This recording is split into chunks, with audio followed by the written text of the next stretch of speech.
Hey, you ever hear about the Christmas Eve train wreck in Pomona back in 1899? Man, it's one of those stories that sticks with you once you hear it. Picture it. The town was still pretty small back then. Lots of orange groves, dirt roads.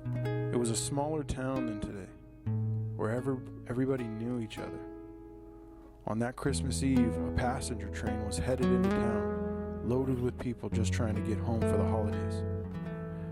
The train used to run down the middle of what today would be White Avenue.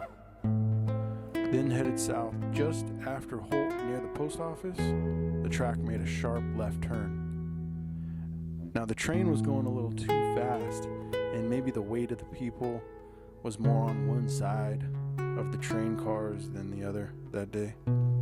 And the train rolled over and derailed when it made the turn. Chaos. Train cars rolling over, getting ripped apart, passengers screaming. Over 30 people got killed and dozens more were hurt. And you know what made it even worse? Pomona didn't even have a hospital then. Nothing. So all those people who lived near the accident stepped up. Folks ran out of their houses in their pajamas, carrying candles and lanterns to see. They brought the injured and hurt into their homes. Even kids' bedrooms were turned into makeshift infirmaries.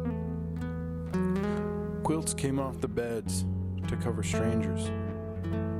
They gave them broth to calm their nerves, and neighbors became nurses overnight. Imagine that scene. Throughout town, just a calm Christmas Eve, and just down the street, people fighting for their lives, being cared for by complete strangers who were close enough to hear the wreck. It must have been heartbreaking. But there's a twist to the story. Something amazing came from it. This horrible night gave birth to something magnificent. That wreck made everyone in Pomona realize Pomona needed its own hospital. So they got to work, raising money and getting everyone together. And not long after, Pomona Valley Hospital was born. A tragedy gave birth to something that saved lives for more than a century. Man, when I first heard this, it hit me so hard because it shows you what kind of place Pomona is. When push came to shove, people didn't just stand around waiting. They turned their living rooms into hospitals and did what needed to be done. That spirit, I think, still lingers here.